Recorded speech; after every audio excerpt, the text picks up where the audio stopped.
patunay sa minumukahin ng aming mga bibig, kasabay na sampal sa muka. Matauhan di kami nagpakadunong para lamang manahimik. Isa ako sa nahubog panahon ng ebidensya, tunay na respeto sa tunay na dumilig. Na mga halaman tila puno na ngayon ng mga bunga, talaga naman na napakahitik. Ngunit sa isang isa, patamo lang sa damokal mga anay na gusto na makasira, ginagamit ang rap para lang makasabay. Puro lang kabaduyan na mga binubugay. Isa ako sa tumawid nung panahong tunggalian ng rap at metal. Tagapakinig pala, mga kunong na makuwang hirap nila kakapital. Para lang post mo kinahiligan ng laro, tapos dudumihan mo gunggong, di ka tunay na makata kung isa ka sa mga sabay sa uso na sa isip laging ibinubulong na pasigaw. Ikaw kung di mo batid ang mga buti mo sa pinakawalan, sobrang napakabagal mo. Tila ba bago ka binitaw sa digmaan nila bila ang pagitan mo na kanyang kabuta. Kahit pagasolinahan sa gita ititirika ka ng dila, kasi biyasa na ginamit na mahina pa sa mga kalawak ay makina sa sakyanan.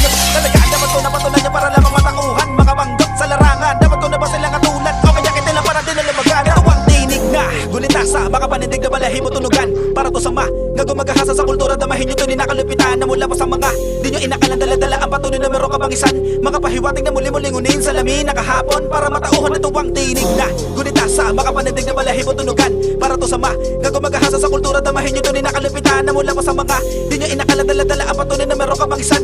Mga pahiwatig na muli-mulingunin sa lamin na kahapon para matauhan. Sa patunay, katunayan na hindi nyo panahukay lahat ng mga mahusay. Malamang ay katanungan sa ila ko bakit ka ba ang pangalan na ihana sa matibay o di pa kilala. Nalubos-tos ta kapag makabarakuan nakasala sa tugon. Mga nagugis kami na nakikato pagkatapos namin yung naging abo na iniwanan sa pugon. Walang ititira sinumang sa magaba sa daan at taka ay pasalubong. Binabalak na sukatin kung gaano ba kalaligin na ba na salita na binuga na malutong saksi. Yung mga nakapaligid sa akin kung papaano ka ba ako bumahig. Dilabas na nakadoble kung isa ka sa mapanuri, galugarin mo ang mga panting. Lumakot naman tayo kung saan mailang baho na panisan na kisapa sa sinala. Kaya ka lang nakihain, wala gusto na kumain sa madaling salita ay walang pinakinabangan. Sa laing unang gusto bago sumabak sa hukbo na aking kinabilang kaugnay na kalupitan na dala ay tanga ko sa kanila ay respeto.